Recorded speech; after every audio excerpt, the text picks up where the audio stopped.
Welcome to my Ultimate Final Fantasy XIV Beginner's Guide. In this guide, I hope to help you on your journey to level 30, where you unlock your job and are on your way to saving the world as the Warrior of Light. Once you load up Final Fantasy XIV for the first time, the first thing that you're going to want to do is select a data center. A data center is like a huge server that's been divided into smaller servers, then again into mini servers called worlds.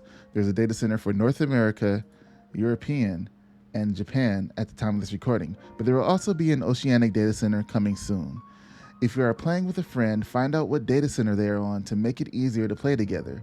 Right now, you can travel between worlds underneath the same data center. For example, if you look at Aether, Adamantoise players can travel to any of the worlds under it, but if you are on the world under Crystal, you wouldn't be able to travel to any of the worlds on Aether. Also, if you are playing on a separate world, you wouldn't be able to join each other's guilds, which are known as free companies. More on that in a later vid. Data center visit will be coming soon, but I feel the reason for these visits is for when you find other players in real life who are playing on a different data center or somewhere else on the internet and you would like to play with them, you'll be able to do so. Now that you've selected your data center, it's time to create a character. We're going to create a character. The game puts you into a random world that your data center has chosen. If you want to change that world, you need to select world in the upper right with your mouse. Simply scroll down to the data center world of your choice and click it to go to the new one. Then click New Character, which is right next to the world. There are 8 races in Final Fantasy XIV to choose from.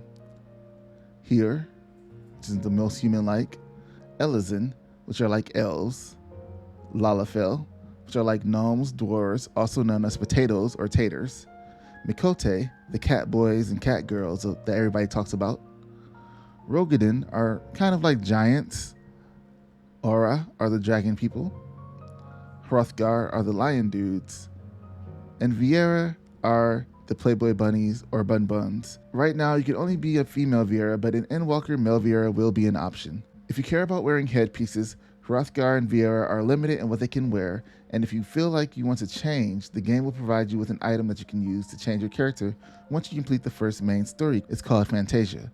Other than that, you'll have to buy them from the Mall Station, which is a store for Final Fantasy XIV. Also, if you're on the free trial, you'll only have access up to Rogadin. Aura unlocks in Stormblood, and Hrothgar and Viera are races for Shadowbreakers.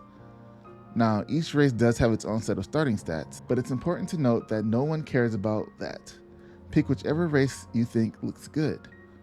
For the sake of this video, I'm going to go with Lalafell. In the game and on the Mall Station, there are various hairstyles that you can get, and you will also have the ability to change your hair, tattoos, and some facial features. When they ask you for your character's birth date and deity, this holds no weight in the game and can be looked at for RP purposes. So whatever you want to pick here is fine. I usually pick the date the character was created and try to match the deity with the class. Speaking of classes, that's what we're going to pick next. At the start, you'll have 7 classes to choose from, but there are more classes you'll be able to unlock in the game. Your one created character can become every class, so you don't have to worry about making extra characters. The class that you decide to pick also determines what city you start in. The Gladiator, Pugilist, and Thaumaturge are in Ul'dah. They will upgrade to Paladin, Monk, and Black Mage, respectively. The Lancer, Archer, and Conjurer are in Gridania. They upgrade to Dragoon, Bard, and White Mage. Finally, the Marauder and Arcanist are in Limsa Lominsa. The Marauder turns into a warrior, which is a tank in Final Fantasy XIV, and the Arcanist can become either a Scholar, which is a healer, or a Summoner. What's cool about the Arcanist is whether you pick either Scholar or Summoner, they will both level up at the same time.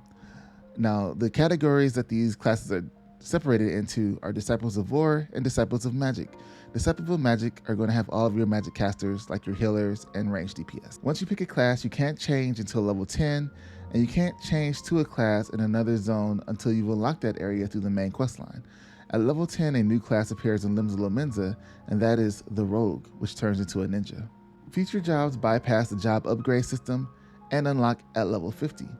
At level 50, you'll be able to access the Blue Mage, which is considered a limited job, meaning it can't participate in normal content and has its own special set of rules.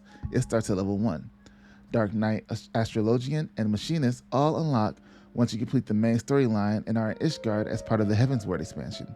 They start at level 30. Samurai and Red Mage are available to unlock at level 50 if you have the Stormblood expansion and start at level 50. Gunbreaker and Dancer unlock at level 60 if you have the Shadowbringers expansion, and they start at level 60. And an Endwalker will get 2 new classes, Sage and Reaper, who both unlock and start at level 70. If you want to play a tank role, Marauder, Gladiator, Gunbreaker, and Dark Knight are what you are looking for.